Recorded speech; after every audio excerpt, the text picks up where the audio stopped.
What is truth? Pilate said to Jesus. There's a great debate in society today about truth, objectivity. Who has the truth? Now remember, Jesus said, I am the way, the truth and the life. No one comes to the Father except through me. He also said that the truth will set you free. We often think today that to make a truth claim is wrong. That there are many, many different truths. Pope Benedict called it the dictatorship of relativism. This idea that you have your truth, I have my truth, and who's to say whose truth is true?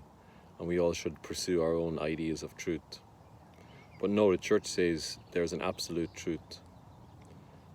God is the absolute truth. He is the foundation upon which all truth is based. He is truth itself. You remember he said, I am who am. Or Thomas Aquinas would call him ipsum esse. God is the sheer act to be itself, to be. So he exists above and beyond our thinking and our rational thought. Our tiny intellects can try to comprehend him, but he is very near to us, but also very far incomprehensible in his majesty and his complexity. Truth is something, though, that we can access. The truth and love of Jesus Christ. The nurturing of the truth. The adherence to the truth. Even though it's rejected today, because to adhere to the absolute truth is a calling to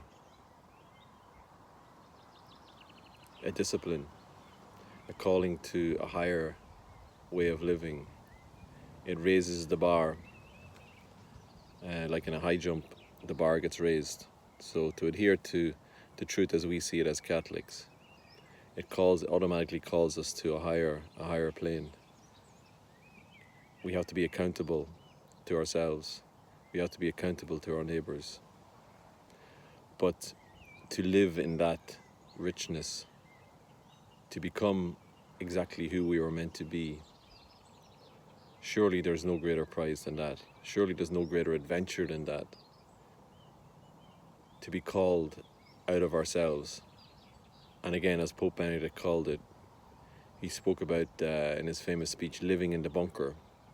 In modern Europe today, and in many parts of the world, the dictatorship of relativism, where everybody is pursuing their own truths. It's like a person huddled in a little bunker with the windows closed and the door slammed shut.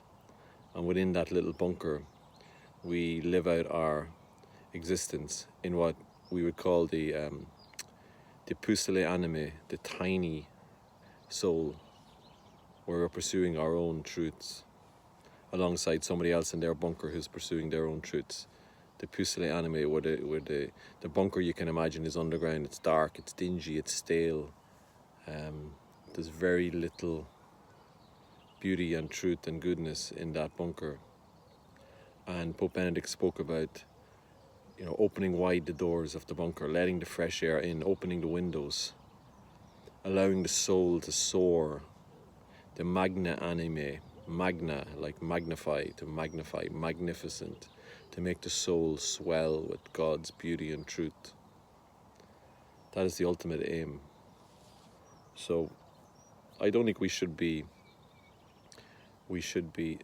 nervous about making truth claims, because there's no greater truth than the love of Jesus Christ, the love of God who sent his only begotten Son into the world for us, and the calling of us out of ourselves. As St. Augustine would say, God is closer to us than we even are to ourselves. So he is unsearchable, yet he is within access to us if we adhere to the beauty and the truth of the church. And he left us his church in order for us to have a vehicle through which to access this beautiful truth. There's no greater mission, there's no greater calling, there's no greater challenge and adventure than to pursue truth. Pursue truth alongside fellow brothers and sisters in the church.